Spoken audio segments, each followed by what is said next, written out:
Good morning everyone. ಇವತ್ತಿನ ಕ್ಲಾಸ್ನಲ್ಲಿ today is first lesson introduction of grammar.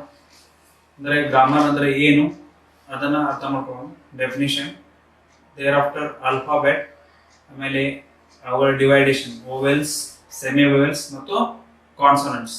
ಮತ್ತು ಇವುಗಳನ್ನ ಯಾಕೆ ಡಿವೈಡ್ ಮಾಡ್ತಾರೆ, ಓವೆಲ್ಸ್ಗಳನ್ನು ಬಳಸಿ ಹೇಗೆ ಶಬ್ದಗಳ ರಚನೆ ಮಾಡ್ತಾರೆ ಮತ್ತು ಸೆಮಿ ಓವೆಲ್ನ ಬಳಸಿ ಹೇಗೆ ಶಬ್ದಗಳನ್ನು ಮಾಡ್ತಾರೆ ಮತ್ತು ಕಾನ್ಸೋನೆಂಟ್ಸ್, ಓವೆಲ್ಸ್ ಮತ್ತು ಸೆಮಿ ಓವೆಲ್ಸ್ ಅಂದ್ರೆ ಏನು ಅನ್ನೋದನ್ನ ಸರಿಯಾದ ರೀತಿಯಲ್ಲಿ ಇವತ್ತು ಅರ್ಥ ಮಾಡ್ಕೊಳ್ಳೋಣ. At very first, the first lesson, let's see the definition of the grammar. ಗ್ರಾಮರ್ದ ವಾಕ್ಯ ಏನದ? ಈಗ ಹೆಚ್ಚಾಗಿ ಎಲ್ಲರೂ ಯಾವ ರೀತಿ ಹೇಳ್ತಾರೆ ಅಂದ್ರೆ grammar is a systematic study of a language. ಈ ಡೆಫಿನಿಷನ್ ಸರಿನೋ ತಪ್ಪೋ ಅಂದಾಗ ಡೆಫಿನಿಷನ್ ತಪ್ಪಾಗಿದೆ ಅಂತಲ್ಲ, it doesn't show the correct meaning. It is not easily understandable. ಇದು ಈಸಿಲಿ ಅರ್ಥ ಮಾಡ್ಕೊಳ್ಳೋದಕ್ಕೆ ಸಾಧ್ಯ ಆಗೋದಿಲ್ಲ. ಸೊ ಇದನ್ನ ಇನ್ನೂ ಸರಳೀಕೃತಗೊಳಿಸಬೇಕು. We have to make it simplified, then we can understand this definition easily. Let's see how can we make it. Take for example, grammar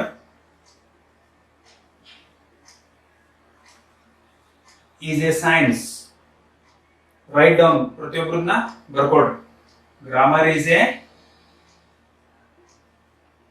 science which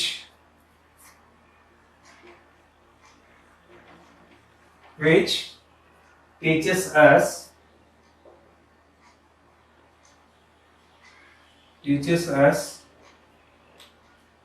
how to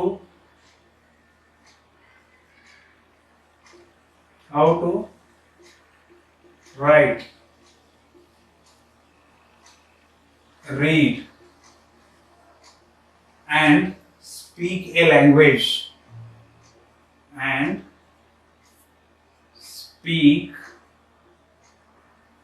a language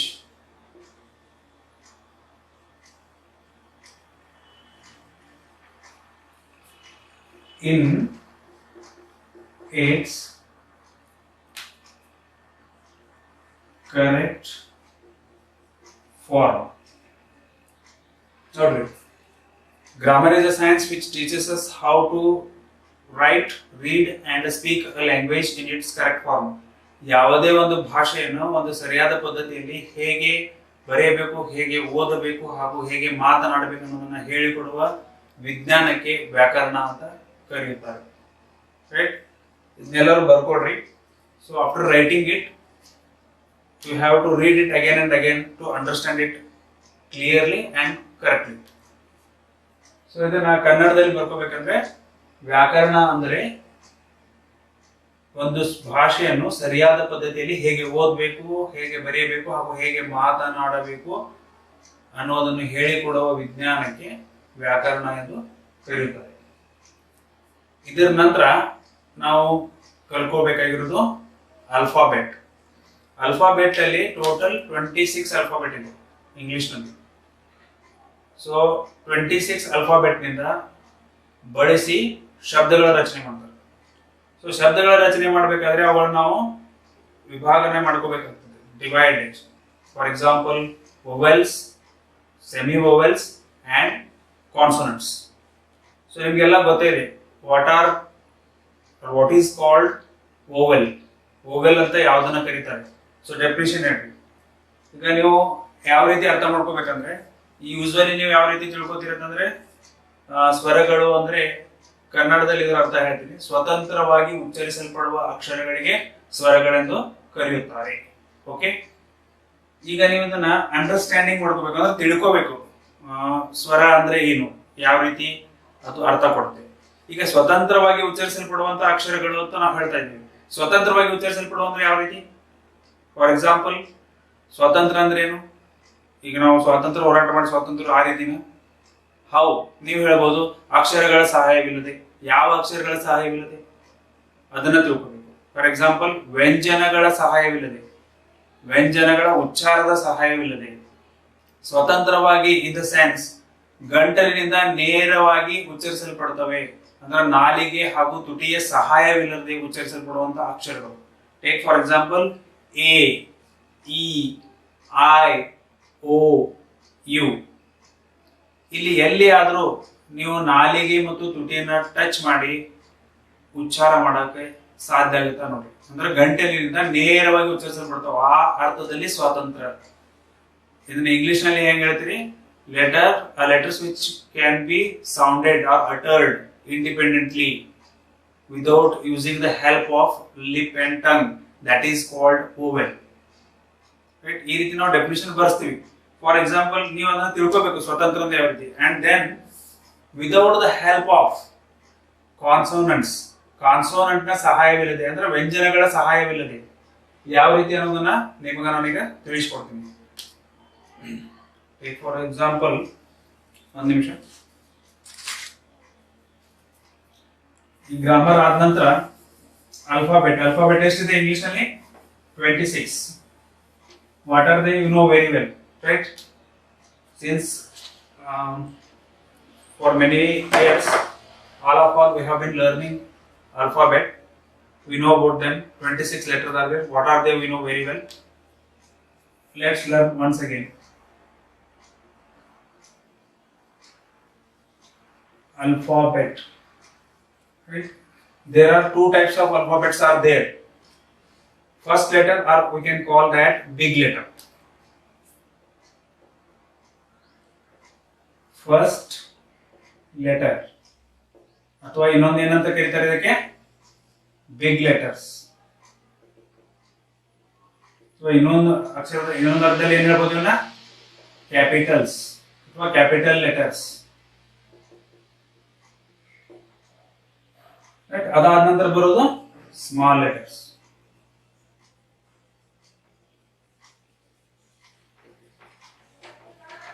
Big letter, small letter. There are two types of letters or alphabet in English grammar. So ಇವು ನಿಮಗೆ ಗೊತ್ತಿದೆ. ಮೊದಲನೇದಾಗಿ ನಾವು ನೋಡೋಣ capital letters ಅಥವಾ big letters ಯಾವ? A, B, C, D, E, F, G, H, I, J, A, L, M, N, O, P, Q, R, S, T, W, X, Y, R, S, T, U, V. Sorry, U, V missed it. Let's take it back. R, S, T, U, V,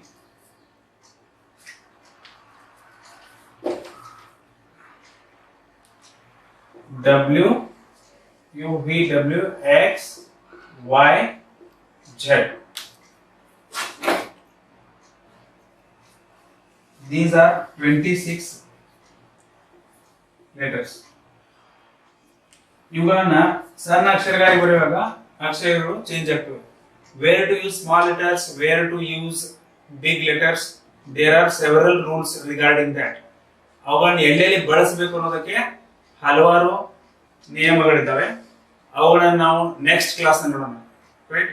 ಎಲ್ಲಿ capital ಬಳಸಬೇಕು, ಎಲ್ಲಿ small letter ಬಳಸಬೇಕು ಅನ್ನೋದನ್ನ next class ನೋಡೋಣ. First we will learn two types of letter, big letters or capital letters or small letters. Thereafter, why did these have been divided into the vowels, semi-vowels and consonants? And what are vowels, what are semi-vowels and what are consonants? We are going to see or learn in this class. Okay. A, B, C, D, E, F, G, H, I, J, K, L, M, N, O, P, Q, R, S, T, U, V, W, X, Y, Z. These are small letters. You know very well. Once again, I am taking these things to make it clear understanding and complete learning of English. So base ಹಿಡ್ದ ನೀವು ಸರಿಯಾಗಿ ಕಲ್ತ್ರೆ ನಿಮ್ಗೆ complete ಆಗಿ understanding ಆಗುತ್ತೆ ಅನ್ನೋ ಕಾರಣದಿಂದ ಇವೆರಡನ್ನು ಮತ್ತೆ ತಗೊಳ್ತಾ ಇದ್ದೀನಿ. ಮತ್ತು ಯಾರಿಗೆ ಗೊತ್ತಿಲ್ಲ ಫಸ್ಟ್ ಟೈಮ್ ಕಲಿತಾ ಇದ್ದೀರಾ they can learn it. Okay, ನಾವು ಈ ಅಲ್ಫಾಬೆಟ್ಸ್ ಗಳನ್ನ ಸ್ವರಗಳಾಗಿ ವಿಂಗಡಣೆ ಮಾಡಬೇಕು. ಸ್ವರಗಳು ಹಾಗೂ ಉಪಸ್ವರಗಳು ಹಾಗೂ ವ್ಯಂಜನಗಳು. ಯಾಕೆ ಹೀಗೆ ಡಿವೈಡ್ ಮಾಡಿದ್ರು, ಏನು ಅವಶ್ಯಕತೆ ಇತ್ತು? ಸೊ ನಾವೀಗ ಅದು ಯಾಕೆ, ಹೇಗೆ, ಯಾತಕ್ಕಾಗಿ ಮತ್ತು ಯಾವ ರೀತಿ ಅನ್ನೋದನ್ನ ತಿಳ್ಕೊಳ್ಳಾರ್ದೆ vowels are there, consonants are there, semi vowels are there, ಯಾವ ರೀತಿ ಡೆಫಿನಿಷನ್ ಬರ್ಸ್ತಾ ಹೋಗ್ತಾರೆ ಆ ರೀತಿ ಬರ್ಕೋತಾ ಹೋಗ್ತೀವಿ. But we are never try to understand why are these are here. ಅದನ್ನ ತಿಳ್ಕೊಳ್ಳೋದು ಬಹಳ ಮುಖ್ಯ. ಇವನ್ನ ಓವೆಲ್ಸ್ ಮತ್ತು ಸೆಮಿ ಓವೆಲ್ಸ್ ಅಲ್ಲಿಗೆ ಯಾಕೆ ಡಿವೈಡ್ ಮಾಡಿದ್ರು, ಯಾವಗಳನ್ನ ಓವೆಲ್ಸ್ ಅಂತ ಕರೀತಾರೆ. 99% schools or colleges or English institutions are not going to teach you about semi vowels, right? I think most of the people, 99% ಜನರಿಗೆ ಇದು ಫಸ್ಟ್ ಟೈಮ್ ತಿಳಿತಾ ಇರಬಹುದು. ಉಪಸ್ವರಗಳು ಅನ್ನೋದು ಇರುತ್ತಾ ಅಂದ್ರೆ W and Y, right? So never, you have been never told, right? Never taught in the classrooms, in the school, anywhere, because of it is a newer one, right?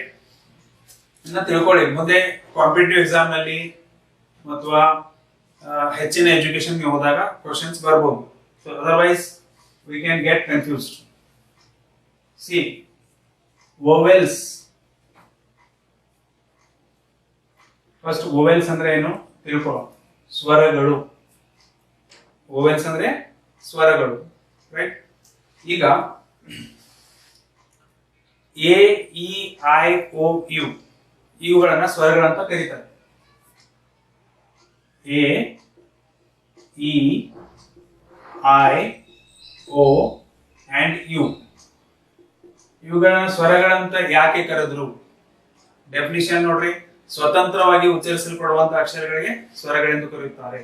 So ಇಲ್ಲಿ ನೀವು ಹೇಗೆ ಯೋಚನೆ ಮಾಡ್ಬೇಕಂದ್ರೆ, ಸ್ವತಂತ್ರವಾಗಿ ಅಂದ್ರೆ ಹೇಗೆ, ರೈಟ್? ಸ್ವತಂತ್ರವಾಗಿ ಅಂದ್ರೆ ಹೇಗೆ? You cannot understand, you cannot define it, right? If you understand it properly, how does, right? You know, ಸ್ವಾತಂತ್ರ್ಯ ಅಂದ್ರೆ ಏನು? Independent, right? ಇಂಡಿಪೆಂಡೆಂಟ್ ಆಗಿ ಪ್ರೊನೌನ್ಸ್ ಮಾಡೋದು ಅಥವಾ ಉಚ್ಚಾರ ಮಾಡೋದು ಅಂದ್ರೆ ಹೇಗೆ? ಈಗ ನೋಡ್ರಿ, ನಾಲಿಗೆ ಮತ್ತು ನಾವು ತುಟಿಯನ್ನು ಬಳಸಿ ಯಾವುದೇ ಪದ ಇರಲಿ ಅದನ್ನ ಉಚ್ಚಾರ ಮಾಡ್ತೀವಿ. ಫಾರ್ ಎಕ್ಸಾಂಪಲ್, ಪದಗಳನ್ನು ಜಾಸ್ತಿ ನಾಲಿಗೆ ಮತ್ತು ತುಟಿಯನ್ನು ಬಳಸಿ ಮಾಡ್ತೀವಿ. ಆದ್ರೆ ಅಕ್ಷರಗಳನ್ನು ಮಾಡುವಾಗೂ ಕೂಡ ನಾವು ತುಟಿ ಮತ್ತು ನಾಲಿಗೆಯನ್ನು ಬಳಸ್ತೀವಿ. ಈಗ ಬಿ, ಸಿ, ಡಿ, ಇ ಇವುಗಳನ್ನ ನೀವು ತುಟಿ ಮತ್ತು ನಾಲಿಗೆಯನ್ನು ಬಳಸದೇನೆ ಹೇಳೋದಕ್ಕಾಗುತ್ತಾ? ಟ್ರೈ ಮಾಡಿ ನೋಡಿ, right? You never say, right, without using the lip and tongue. But A E I O U ಇವುಗಳನ್ನ ನೀವು ಉಚ್ಚಾರ ಮಾಡುವಾಗ ನೇರವಾಗಿ ಗಂಟಲಿನಿಂದ ನಾಲಿಗೆ ಮತ್ತು ತುಟಿಯನ್ನು ಬಳಸಲಾರ್ದೇನೆ ಉಚ್ಚಾರ ಮಾಡ್ತಾ ಇದ್ದೀರಿ. You can observe it. A E I O U. But ಇವುಗಳನ್ನ ನೀವು ತುಟಿ ಮತ್ತು ನಾಲಿಗೆಯ ಸಹಾಯ ತಗೊಂಡು ಉಚ್ಚಾರ ಮಾಡೋದಕ್ಕೆ ಆಗೋದಿಲ್ಲ. ಸೊ ಇದನ್ನ ಇಂಗ್ಲಿಷ್ ನಲ್ಲಿ ಹೇಗೆ ಹೇಳಬೇಕು? The letters which can B uttered or pronounced independently or without using the lip and tongue are called vowels. ನೋಡ್ರಿ, ಯಾವ ಅಕ್ಷರಗಳನ್ನು ತುಟಿ ಮತ್ತು ನಾಲಿಗೆಯ ಸಹಾಯವಿಲ್ಲದೆ ನೇರವಾಗಿ ಗಂಟಲಿನಿಂದ ಉಚ್ಚರಿಸಲ್ಪಡುತ್ತವೆಯೋ ಆ ಅಕ್ಷರಗಳನ್ನು ಸ್ವರಗಳೆಂದು ಕರೆಯುತ್ತಾರೆ. ಮತ್ತು ಇವು ವ್ಯಂಜನಗಳ ಉಚ್ಚಾರದ ಸಹಾಯ ಇಲ್ಲದೇ ಸ್ವತಂತ್ರವಾಗಿ ಉಚ್ಚಾರ ಆಗ್ತವೆ. ಫಾರ್ ಎಕ್ಸಾಂಪಲ್, ವ್ಯಂಜನಗಳು ಉಚ್ಚಾರವಾಗಬೇಕಾದ್ರೆ ಅವುಗಳಿಗೆ ಸ್ವರದ ಉಚ್ಚಾರದ ಅವಶ್ಯಕತೆ ಇದೆ. ಅದು ಹೇಗೆ ಅನ್ನೋದನ್ನ ನಾನು ನಿಮ್ಗೆ ತೋರಿಸ್ತೀನಿ. ಫಾರ್ ಎಕ್ಸಾಂಪಲ್ ನೋಡ್ರಿ, ಬಿ ಏನಿದೆ ಇದು ವ್ಯಂಜನ, ಸಿ ಏನಿದೆ ಇದು ವ್ಯಂಜನ, ಡಿ ಏನಿದೆ ವ್ಯಂಜನ. ಬಟ್ ಇವುಗಳ ಉಚ್ಚಾರವನ್ನು ನೋಡ್ರಿ, ನೀವು ಬಿ ಅನ್ನ ಪ್ರೊನೌನ್ಸ್ ಮಾಡಬೇಕಾದ್ರೆ ಇದು ಹಾಗೆ ಆಗೋದಿಲ್ಲ. B plus E is equal to B, B E, B B. ಇದು ಏನಿದು ಓವೆಲ್, ಇದೇನಿದು ಕಾನ್ಸೋನೆಂಟ್. ಇದು ಕಾನ್ಸೋನೆಂಟ್ ಯಾಕೆ? ಇದು ಡಿಪೆಂಡ್ ಅಪಾನ್ ದ ಓವೆಲ್. ಇದನ್ನ ಸ್ವರದ ಮೇಲೆ ಅವಲಂಬಿತವಾಗಿ ಇದು ಉಚ್ಚರಿಸಲ್ಪಡುತ್ತದೆ. ಇದು ಸ್ವತಂತ್ರವಾಗಿ ಉಚ್ಚರಿಸಲ್ಪಡುತ್ತದೆ. ಬರೀ ಈ ಏನು ಹೇಳ್ಬೇಕಾದ್ರೆ ನೇರವಾಗಿ ಈ ಹೇಳ್ಬೋದು. ಇದಕ್ಕೆ ಯಾರ್ದು ಸಹಾಯದ ಅವಶ್ಯಕತೆ ಇಲ್ಲ, ವ್ಯಂಜನದ ಸಹಾಯ ಅವಶ್ಯಕತೆ ಇಲ್ಲ, ನಾಲಿಗೆ ಹಾಗೂ ತುಟಿಯ ಸಹಾಯದ ಅವಶ್ಯಕತೆನೂ ಇಲ್ಲ. ಬಟ್ ಅದನ್ನೇ ಬಿ ಅನ್ಬೇಕಾದ್ರೆ ಓವೆಲ್ ಬೇಕೇ ಬೇಕು. ಡಿ ಅನ್ಬೇಕಾದ್ರೆ ಡಿ ಪ್ಲಸ್ ಇ, ಡಿ. ಇದೇ ರೀತಿ ನೋಡ್ರಿ, A A plus I E, ಇದನ್ನ ಉಚ್ಚಾರ ಎ ಅಂತ ಆಗುತ್ತೆ. ರೈಟ್. ಇಲ್ಲಿ ಎದ್ರ ಸಹಾಯ ತಗೊಂಡ್ರು? Vowel. Right. Without the help of the vowel ನೀವು ಕಾನ್ಸೋನೆಂಟ್ ಅನ್ನ ಉಚ್ಚಾರ ಮಾಡೋದಕ್ಕೆ ಸಾಧ್ಯ ಇಲ್ಲ. ಬಟ್ ಇದು ಕಾನ್ಸೋನೆಂಟ್ ಅದ ಸಹಾಯ ಇಲ್ಲದೆ ಇದು ಡೈರೆಕ್ಟ್ ಆಗಿ ಉಚ್ಚಾರ ಆಗ್ತಾ ಇರೋದ್ರಿಂದ ಇದನ್ನ ಸ್ವತಂತ್ರವಾಗಿ ಉಚ್ಚರಿಸಲ್ಪಡೋದು. ಒಂದು ನೇರವಾಗಿ ಗಂಟಲಿಂದ ಉಚ್ಚಾರ ಆಗೋದು, ಎರಡನೇದು ವ್ಯಂಜನಗಳ ಸಹಾಯವಿಲ್ಲದೆ ಉಚ್ಚಾರ ಆಗುವಂಥ ಅಕ್ಷರಗಳಿಗೆ ಸ್ವರಗಳೆಂದು ಕರೀತಾರೆ. Now we have understood what are called vowels. Okay, so let's write down the definition. ಅಂದ್ರೆ definition ಬರ್ಕೊಡ್ರಿ.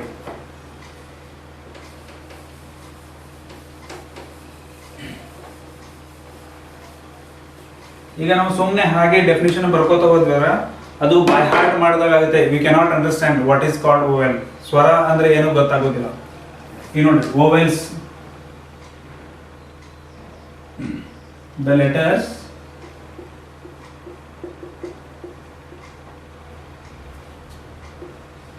which are uttered are pronounced. The letters which are pronounced are uttered independently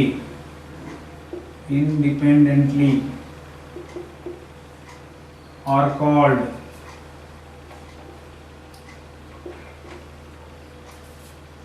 vowels. ನೋಡಿ, ಸ್ವತಂತ್ರವಾಗಿ ಉಚ್ಚರಿಸಲ್ಪಡುವ ಅಕ್ಷರಗಳಿಗೆ ಸ್ವರಗಳೆಂದು ಕರೆಯುತ್ತಾರೆ. ಸ್ವತಂತ್ರ ಅಂದ್ರೆ ಹೆಂಗ ಅನ್ನೋದು ಅರ್ಥ ಆಯ್ತು ಈಗ. ಸೊ ಇದರ ನಂತರ ದೇರ್ ಆರ್ ಓನ್ಲಿ 5 ವರ್ಡ್ಸ್. ಈ ಅಕ್ಷರಗಳು ಬಿಟ್ಟು ಇನ್ನೂ 2 ಅಕ್ಷರಗಳು ಸ್ವತಂತ್ರವಾಗಿ ಉಚ್ಚರಿಸಲ್ಪಡುತ್ತವೆ. ಒಂದು 2 ಸಂದರ್ಭಗಳಲ್ಲಿ ಅಥವಾ ಕೆಲವು ಸಂದರ್ಭಗಳಲ್ಲಿ ಅವುಗಳನ್ನ ಸೆಮಿ ವೋವೆಲ್ಸ್ ಅಂತ ಕರೀತಾರೆ. ಅವುಗಳನ್ನ ಏನಂತ ಕರೀತಾರೆ? Semi vowels. ಈಗ ಸ್ವರಗಳನ್ನು ಏನ್ ಮಾಡಿದ್ರೆ, ಸ್ವರದ ಸಹಾಯವಿಲ್ಲದೆ ಇಂಗ್ಲಿಷ್ ಭಾಷೆಯಲ್ಲಿ ಯಾವುದೇ ಶಬ್ದದ ಉಚ್ಚಾರ ಆಗಲಿ, ಶಬ್ದವಾಗಲಿ, ಅರ್ಥ ಆಗಲಿ, ರಚನೆ ಆಗೋದಕ್ಕೆ ಸಾಧ್ಯ ಇಲ್ಲ. ಫಾರ್ ಎಕ್ಸಾಂಪಲ್ ನೋಡ್ರಿ, BAT ಇದ್ರದ್ದು ಉಚ್ಚಾರ ಏನಾಗ್ತದೆ? ಬ್ಯಾಟ್. BAT. ಈಗ ನೋಡ್ರಿ, ಬ್ಯಾಟ್.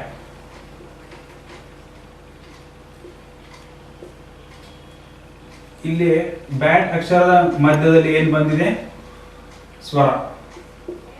ಈಗ ನೀವು ಇಂಗ್ಲಿಷ್ ಭಾಷೆ ಎಲ್ಲ ಪದಗಳನ್ನು ತಗೊಂಡು ಅದರೊಳಗೆ ಪರೀಕ್ಷೆ ಮಾಡ್ರೆ ಆ ಒಂದು ಶಬ್ದದಲ್ಲಿ ಒಂದೇ ಒಂದು ಸ್ವರ ಇರದಿದ್ರೆ ಆ ಶಬ್ದ ಆಗೋದಕ್ಕೆ ಸಾಧ್ಯ ಇಲ್ಲ. ಬ್ಯಾಟ್ ಆದ್ಮೇಲೆ ಕ್ಯಾಟ್, ಅಥವಾ ಈಗ ಸದ್ಯ ನೀವು ಇದು ತಗೋಬಹುದು. ಈಗ ಎಗ್, ಇಲ್ಲಿ ಏನಿದೆ ಸ್ವರ? ಇ. ಈಗ ನೋಡಿ, ಇಂಕ್, ಇಲ್ಲೇನಿದೆ ಸ್ವರ? ಐ. ಆಕ್ಸ್, ಇಲ್ಲೇನಿದೆ? ಓ. ಅಂಬ್ರೆಲ್ಲಾ, ಇಲ್ಲೇನಿದೆ? ಯು. ಸೊ ಅದಾಗ AEIOU. ನೀವು ಯಾವುದೇ ಪದ ತಗೊಳ್ರಿ, ಆ ಪದದಲ್ಲಿ ಸ್ವರಗಳು ಇರಲೇಬೇಕು. ಸ್ವರಗಳಿಲ್ಲದೆ ಯಾವುದೇ ಶಬ್ದದ ರಚನೆ ಆಗಲಿ, ಉಚ್ಚಾರ ಆಗಲಿ ಆಗೋದಕ್ಕೆ ಸಾಧ್ಯ ಇಲ್ಲ. ಇದನ್ನು ತಿಳ್ಕೋಬೇಕು. Why these are been made in English grammar to make the proper pronunciation of the word. ಶಬ್ದದ ಸರಿಯಾದ ಉಚ್ಚಾರ ಆಗೋದಕ್ಕೆ ಅಥವಾ ಶಬ್ದದ ರಚನೆ ಮಾಡೋದಕ್ಕೆ ಸ್ವರಗಳ ಅವಶ್ಯಕತೆ ಇದೆ. ಸೊ ಅಂದಾಗ ಉಪಸ್ವರದ ಅವಶ್ಯಕತೆ ಏನು? ಉಪಸ್ವರ ಅಂದ್ರೆ ಏನು? ಈಗ ನೋಡ್ರಿ, ಸ್ವರಗಳಿಲ್ಲದೆ ಯಾವುದೇ ಶಬ್ದ ಇದ್ರೆ ತೋರಿಸಿ ಇಂಗ್ಲಿಷ್ ಗ್ರಾಮರ್ ನಲ್ಲಿ. Definitely we can show. For example, ಇದನ್ನ ಏನಂತ ಉಚ್ಚಾರ ಮಾಡ್ತೀರಾ? ವೈ. ವೈ. ವೈ. ತುಟಿ ಮತ್ತು ನಾಲಿಗೆ ಸಂಪರ್ಕ ಇಲ್ಲಿ ಬರೋದಿಲ್ಲ. W ಮತ್ತು ವೈ. ವೈ. ಆದ್ರೆ ಇಲ್ಲಿ ವ್ಯಂಜನದ ಉಚ್ಚಾರ ಬರೋದ್ರಿಂದ ವ್ಯಂಜನ ಹಾಗೂ ಸ್ವರ ಎರಡೂ ಕಡೆ ಇದು ಇದೆ ಅನ್ನುವಂಥ ಅರ್ಥ ಸೂಚಿಸೋದ್ರಿಂದ ಇದನ್ನ ಸೆಮಿ ವೋವೆಲ್ ಅಂತ ಕರೀತಾರೆ. It acts as ವೋವೆಲ್ and as well as consonant. Example ನೋಡ್ರಿ, ವಾಯ್ ಆದ್ಮೇಲೆ ಶೈ, ಬೈ, ಕ್ರೈ, ಟ್ರೈ. ಈ ಯಾವುದೇ ಪದದಲ್ಲಿ A E I O U ಇಲ್ಲ, ಆದರೂ ಕೂಡ ಈ ಶಬ್ದಗಳು ಉಚ್ಚಾರ ಆಗ್ತವೆ ಹಾಗೂ ಅರ್ಥವನ್ನು ಕೊಡ್ತವೆ. ಸೊ ಆದ್ದರಿಂದ ಮತ್ತು ಇವು ವ್ಯಂಜನಗಳ ಸಹಾಯವಿಲ್ಲದೆ ಕೂಡ ಪ್ರೊನೌನ್ಸ್ ಆಗೋದಿಲ್ಲ. ಈಗ ನೀವು ಡಬ್ಲ್ಯೂ, ಡಬಲ್ ಯು, ಇದರೊಳಗೆ ಯು ಸೇರ್ತವಿಲ್ಲ ನೋಡ್ರಿ. ಡಬಲ್ ಯು ಅನ್ಬೇಕಾದ್ರೆ W plus U is equal to double U, W, right. ಆದ್ದರಿಂದ ವ್ಯಂಜನಗಳ ಸಹಾಯನೂ ಬೇಕಾಗಿದೆ, ಬಟ್ ಇವು ಸ್ವರದಂತೆ ಉಚ್ಚಾರನೂ ಆಗ್ತವೆ. ಆದ್ದರಿಂದ ಇವುಗಳನ್ನ ಏನಂತ ಕರೆದ್ರು? Semi vowels, right. ಸೊ ಇದನ್ನ ನೀವು ಬರ್ಕೊಡ್ರಿ. ಈ ಸೆಮಿ ವೋವೆಲ್ಸ್ಗಳನ್ನ ಎರಡಿದಾವೆ, ಡಬ್ಲ್ಯೂ ಮತ್ತು ವೈ. ಇಲ್ಲಿ ನಿಮ್ಗೆ ವೋವೆಲ್ಸ್ ಗೊತ್ತೇ ಇದೆ ಯಾವ್ಯಾವು? A, E, I, O, U. ಆದ ನಂತರ W and Y, these two words are called as semi vowels. ಈಗ ನೋಡ್ರಿ ಇದರ ವಾಕ್ಯ, the letters which acts as vowels and consonants. The letters which acts as vowels and consonants both are called semi-vowels. ನೋಡ್ರಿ, ಯಾವ ಅಕ್ಷರಗಳು ವ್ಯಂಜನ ಹಾಗೂ ಸ್ವರದಂತೆ ಉಚ್ಚಾರ ಆಗುತ್ತವೆ, ಎರಡೂ ಕಡೆ ವ್ಯಂಜನಗಳಂತೆಯೂ ವರ್ತಿಸ್ತವೆ, ಅದೇ ರೀತಿ ಸ್ವರಗಳಂತೆಯೂ ಕೂಡ ವರ್ತಿಸ್ತವೆ. ಅವುಗಳನ್ನು ನಾವು ಉಪಸ್ವರಗಳಂತ ಕರಿತೀವಿ. ಸೊ ನಾವು you have understood and learn what are vowels and what are semi-vowels and why these have been formed to make proper pronunciation of the word and construct the proper word. So ಆಮೇಲೆ ವರ್ಡ್ಗಳನ್ನ ಸೇರಿಸಿ ನಾವು ವಾಕ್ಯಗಳನ್ನು ಮಾಡ್ತೀವಿ. So ಇವು ಎರಡು ಬಿಟ್ಟು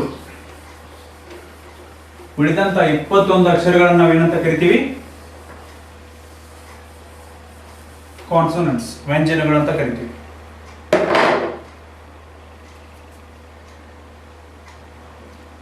ಅವುಗಳ definition ನೋಡೋಣ. ಡೆಫಿನಿಷನ್, ಕಾನ್ಸೋನೆಂಟ್ಸ್ ವ್ಯಂಜನಗಳು ಎಷ್ಟಿದಾವೆ ಒಟ್ಟು? ಕಾನ್ಸೋನೆಂಟ್ಸ್ 21 ಇವೆ. The letters which cannot be sound, which cannot be uttered without the help of vowels are called consonants. ಅಂದರೆ ಯಾವ ಅಕ್ಷರಗಳು ಸ್ವರಗಳ ಸಹಾಯವಿಲ್ಲದೆ ಉಚ್ಚರಿಸಲ್ಪಡುವುದಿಲ್ಲವೋ ಅವುಗಳನ್ನು ನಾವು ವ್ಯಂಜನಗಳೆಂದು ಕರೆಯುತ್ತೇವೆ. The letter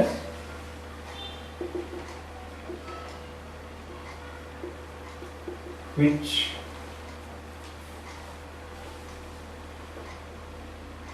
can't be uttered or pronounced without the help of the letters which can't be uttered without the help of vowels or semi-vowels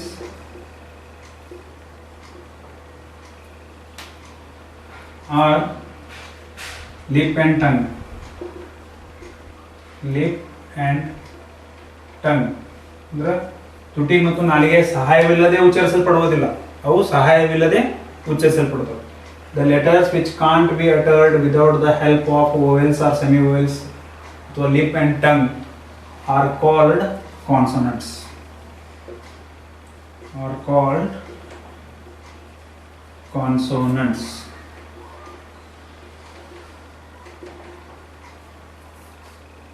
ಉದಾಹರಣೆಗೆ ನೋಡ್ರಿ, I will write down here B C D F. ನೋಡ್ರಿ, B ಅನ್ಬೇಕಾದ್ರೂ ತುಟಿ press ಆಗಲೇಬೇಕು. And as well as C E ಬರುತ್ತೆ, D E ಬರ್ತದೆ, E F F ಫ್ ಅನ್ಬೇಕಾದ್ರೆ plus ಇಲ್ಲಿ ಎದ ಸ್ವರದ ಸಹಾಯ ಬೇಕೇ ಆಗುತ್ತೆ. ಅದೇ ರೀತಿ ನೋಡ್ರಿ, B C D F G H J K L M N P Q R S T U. U ಬರೋದಿಲ್ಲ, P W X Y Z. So ಇದು ಪ್ರತಿಯೊಂದು ಅಕ್ಷರ ಉಚ್ಚಾರ ಆಗಬೇಕಾದ್ರೆ ಸ್ವರದ ಸಹಾಯನೂ ಬೇಕು, ಆಸ್ ವೆಲ್ ಆಸ್ ತುಟಿ ಮತ್ತು ನಾಲಿಗೆಯ ಸಹಾಯನೂ ಬೇಕು. Without the lip and tongue, without the vowel sound or vowels, you cannot pronounce these words. ಇದು ನೀವು ಕನ್ನಡದಲ್ಲಿ ಬರ್ಕೋಬೇಕಾದ್ರೆ ಹೇಗೆ ಬರ್ಕೋಬೇಕಂದ್ರೆ,